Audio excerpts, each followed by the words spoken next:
Alrighty, let's go ahead and get in this Wednesday's recap. Yeah, this actually was a pretty nice day. It was pretty fun. If you had watched the live stream from this morning, we had talked there about breaking down, and it did actually break down through that live stream strategy, and that was right here that we were talking about. You can see that I have the levels here I pointed out in the past. This right here is the daily support area. This is your breakdown trigger. This is the bottom of the 30-minute, the top of the 30-minute, the breakout trigger, the screen line, and then this red dotted line right through here would have been the daily resistance.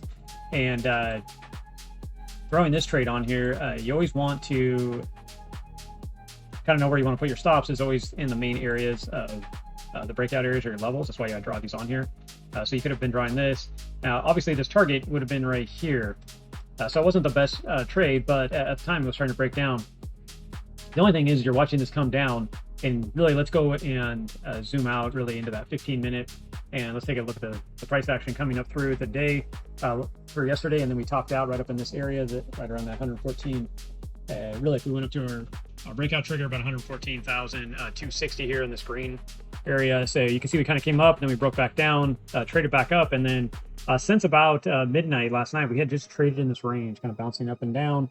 Then we came into the morning trading session. We built all our key levels through here, and you can see right in the morning we came down on that first area. We came down, found a bottom right at that key level of 113,770.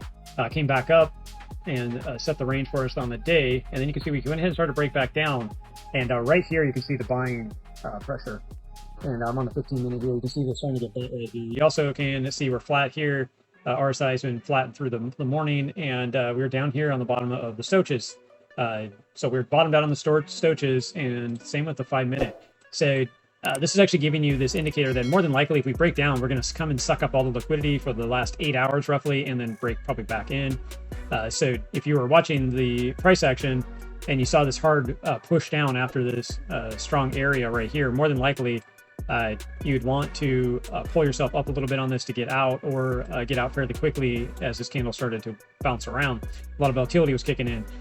So you definitely would have wanted to get off. Once this came right back up through here, though, you definitely would want to start to cut the loss if you were still in that trade, and then really start watching for it to break out the top, because you knew based on the last 8 hours with this key level up here for a breakout and this key area here for a breakdown, we were going to break out one side or the other. Now, I did like how we came in the morning and we found a strong level of support right here at that 13,770, and then we came back up and tested it. So for myself, for me, I wanted to see a confirmation of the breakout.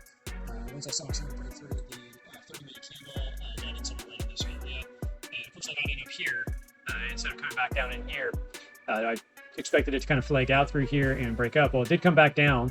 This is why I always point out, run your stop out of the main battle zone, because you can see the battle fake us out, came right back down, but yet what held was basically right around that 13,770 yet again, after we'd seen it all morning. And really, if you're looking at it, that's the wick down, but really it's the 200. We trade around the 200. That's perfect for that move up. So for me, I was very happy with this. This is sort of trading out, knowing that I was going to take out this area. This was my target zone that I was going for.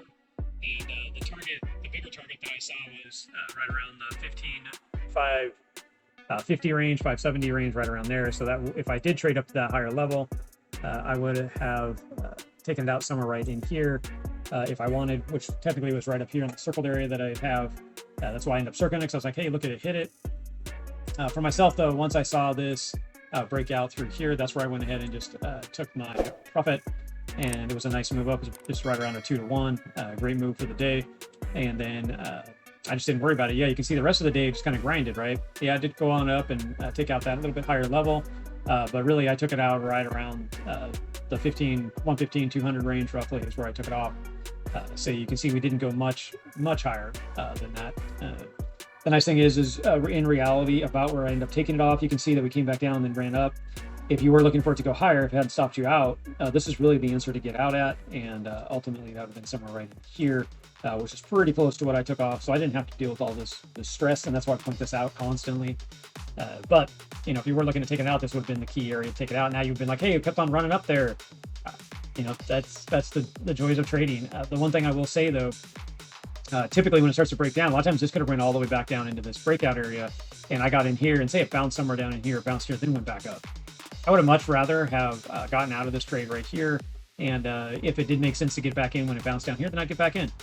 It's always better to pay yourself. That's how you make money in trading, is taking profits when it's given to you, and go ahead and enjoy your day.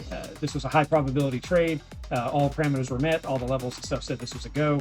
We went ahead and got into it and took advantage of it.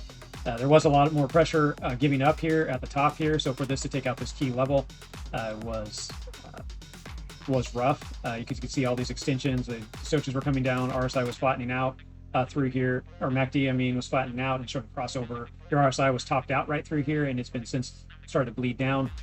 Now you may say, hey, well, I'm looking at taking a short. You know, it's the end of the day. I'm going to take a short. Be careful, because you do have this 200, and right now you're in the 50-50 zone. This could be bullish, this could be bearish. So that could be a good trade, and this could bleed all the way back down and test back in these areas again. But that doesn't follow my trading rules. And so I'll stick to my trading rules and do this kind of stuff all the time. I don't speculate trading, and I don't like to give back money in the market, and I hope you don't either.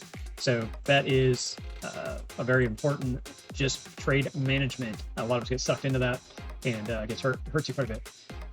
So that's about it, guys. Just analyzing price action, showing you the trade, what we looked at, why we took it. Of course, all our levels that I've been talking about today was provided by the Kabroda Trading Battle Box, the AI. We did build the daily market review, and then from there we built our battle plan, and that was our key levels, and we executed, and that is a profitable day. So that's about it, guys. We will see you in the next recap. Thank you, guys. Like and subscribe, and we'll talk to you soon. Talk to you later. Bye.